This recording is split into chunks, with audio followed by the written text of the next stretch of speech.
Canada just made a move so bold, so structurally unusual, that even the United States, with all its economic weight and global influence, has avoided it for decades.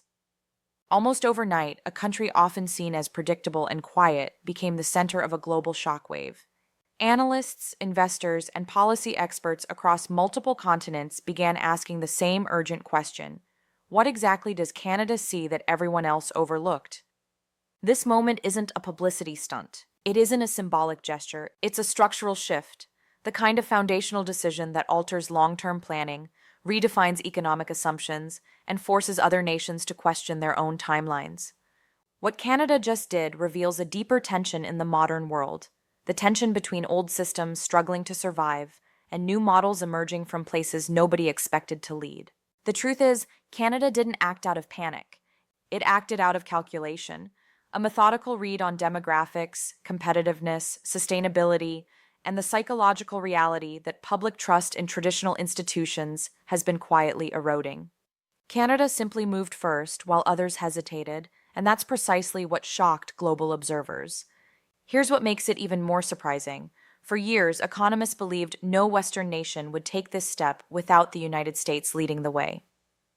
The US has debated this very shift, analyzed it, modeled it, and even held public discussions about it, yet every time it backed away before action. Canada didn't. Canada crossed the line and did it decisively. And when a G7 country breaks a decades-old expectation, the effects ripple across the entire global system. You can already see it in the market reaction: currency adjustments, new investment flows, emergency reports issued inside major financial institutions, and revised migration forecasts. The world is paying attention because this one move hints that the rules of the past 40 years may no longer be reliable. What most people don't realize is how directly this affects daily life.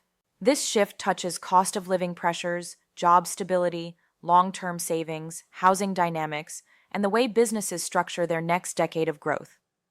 When a country breaks a major economic precedent, it doesn't just change policy, it changes the psychology of millions of people. So the real question becomes unavoidable. Why now? Why did Canada take this step at this exact moment?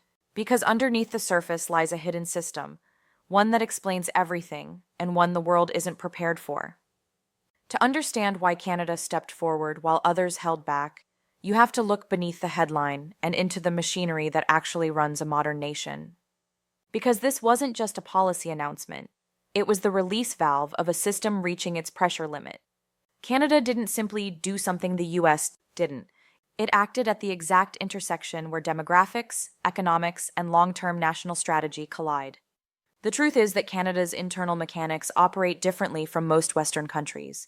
Its economic model depends heavily on future population stability, skilled workers, sustainable taxation, and predictable long-term planning.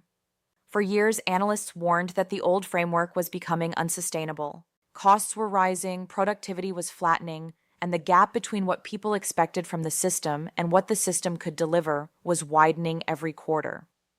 Most countries tried to patch the gaps. Canada rewired the system itself.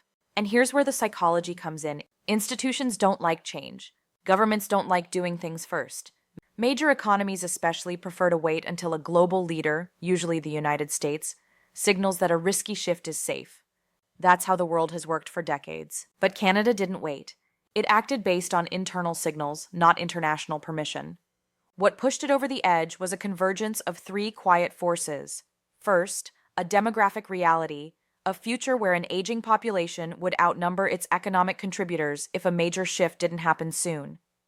Second, a market signal. Global investors had already begun repositioning toward countries willing to adapt quickly rather than countries clinging to outdated structures. And third, a psychological shift.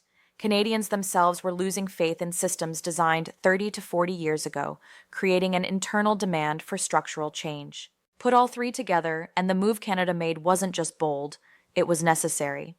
Here's the part nobody expected. Canada's decision didn't just address its own system, it exposed the fragility of everyone else's. It showed that the frameworks used by the US and other major nations rely on assumptions that no longer hold up in today's world. That's why global think tanks reacted so quickly.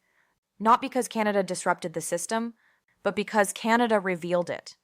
And this is where the story flips again.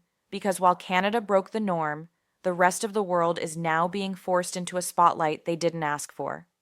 Because underneath the surface lies a hidden system, one that explains everything and one the world isn't prepared for.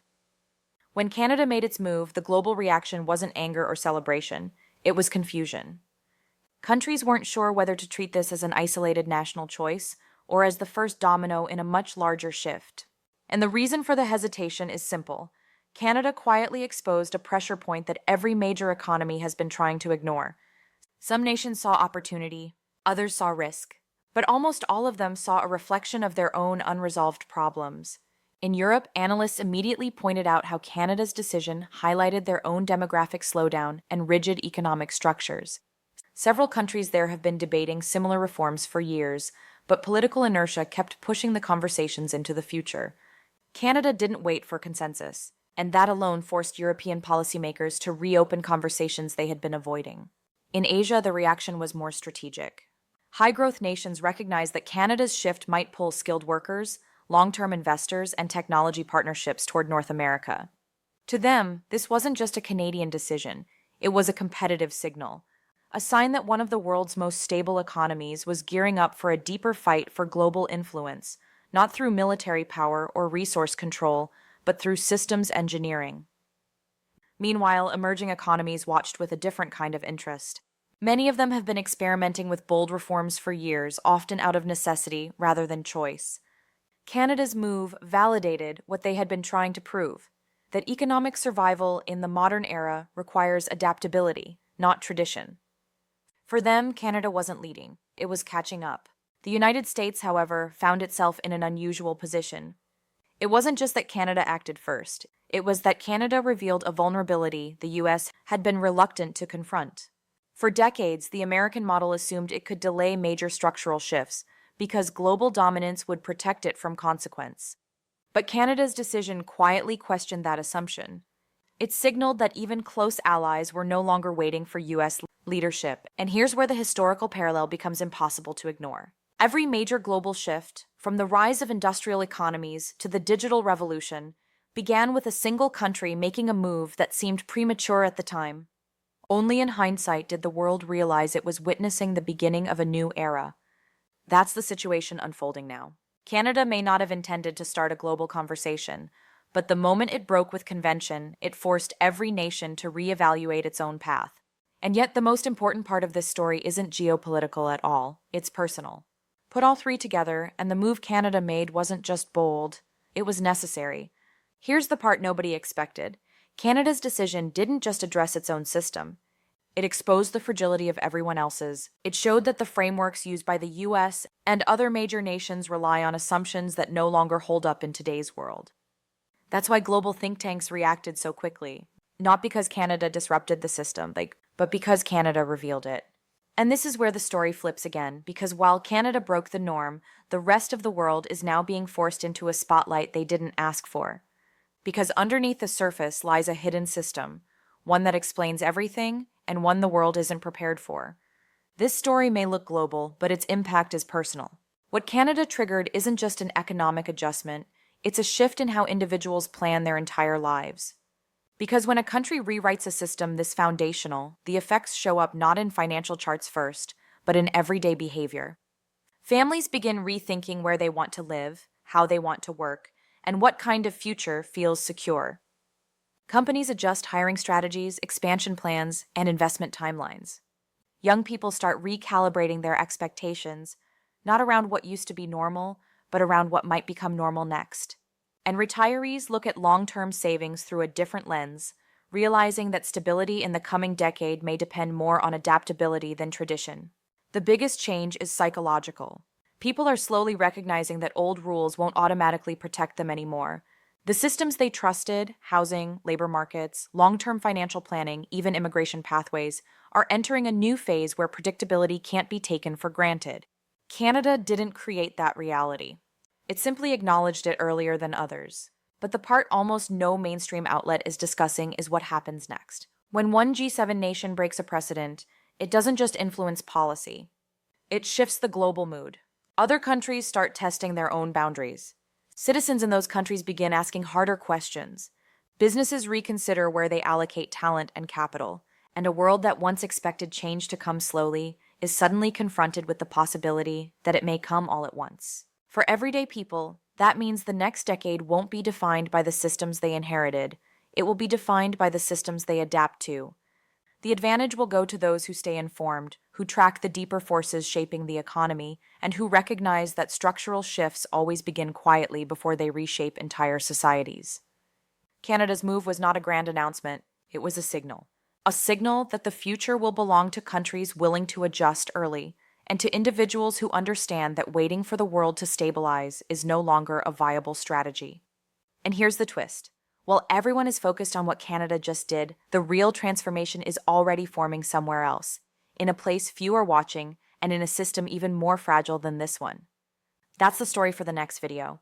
And yet, the most important part of this story isn't geopolitical at all. It's personal. Put all three together, and the move Canada made wasn't just bold, it was necessary. Here's the part nobody expected. Canada's decision didn't just address its own system.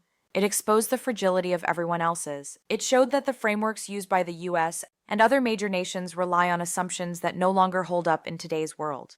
That's why global think tanks reacted so quickly. Not because Canada disrupted the system, but because Canada revealed it. And this is where the story flips again, because while Canada broke the norm, the rest of the world is now being forced into a spotlight they didn't ask for. Because underneath the surface lies a hidden system, one that explains everything and one the world isn't prepared for.